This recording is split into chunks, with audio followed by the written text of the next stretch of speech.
Hujambo mtazamaji wa Zone Media, jina langu naitwa Victor Moshi. Hali ya kibinadamu katika ukanda wa Gaza inazidi kuwa mbaya kila uchao, huku raia wengi wakikumbwa na bala la njaa, ukosefu wa huduma za afya, maji safi na makazi salama. Mgogoro unaoendelea kati ya eneo hilo umeathiri kwa kiwango kikubwa maisha ya mamilioni ya watu, hasa watoto, wanawake na wazee.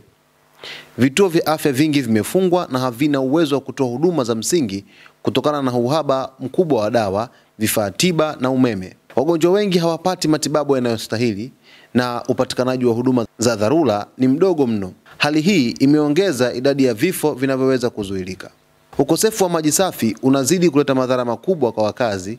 Watu wengi wanategemea maji yasiyo salama kwa matumizi ya kila siku, hali inayochangia kuenea kwa magonjwa ya kuambukiza kama kipindupindu na kuhara. Miundombinu ya maji na maji taka imeharibiwa vibaya na juhudi za kuikarabati zimekwama kutokana na mazingira hatarishi na ukosefu wa vifaa. Chakula ni haba na bei za bidhaa muhimu zimepanda maradufu kutokana na ukosefu wa usambazaji wa bidhaa kutoka nje. Familia nyingi hula mlo mmoja kwa siku au hata kupitisha siku bila chakula.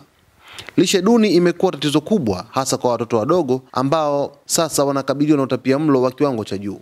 Makazi ya maelfu ya watu yameharibiwa na wengi wamelazimika kuhama kwa kuishi katika maeneo yasiyo na huduma za maji na kuishi katika maeneo yasiyo na huduma za msingi kama vile maji, umeme na vyoo. Hali ya msongamano katika maeneo haya inazidisha hatari ya kusambaa kwa magonjwa na machafuko ya kijamii.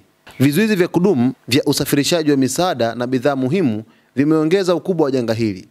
Mashirika ya misaada yanakumbana na changamoto kubwa kufikisha huduma kwa wahitaji kutokana na vizuizi vya mipaka, ukosefu wa usalama na uhaba wa rasilimali. Pamoja na juhudi za baadhi ya mashirika ya kimataifa na misaada ya kibinadamu inayojitahidi kufika Gaza, mahitaji yanazidi uwezo wa msaada unaopatikana.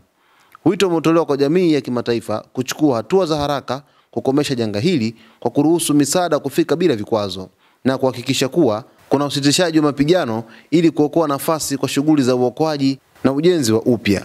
Hali ya Gaza inazidi kuwa mbaya na iwapo hatua za dharura hazitachukuliwa, mamilioni ya maisha yako hatarini katika siku zijazo. Huku Marekani ikiwa imechukua hatua madhubuti kupitia Rais Trump kusitisha vita kutokana na kile ambacho kinazidi kuendelea katika ukanda wa Gaza, ambapo Rais Trump anafanya kila jitihada za kuweza kuzungumza na Waziri Mkuu wa Israel Benjamin Netanyahu ili kuweza kusitisha vita katika ukanda wa Gaza. Jina langu naitwa Victor Moshi. Asante kwa kuichagua Zone Media.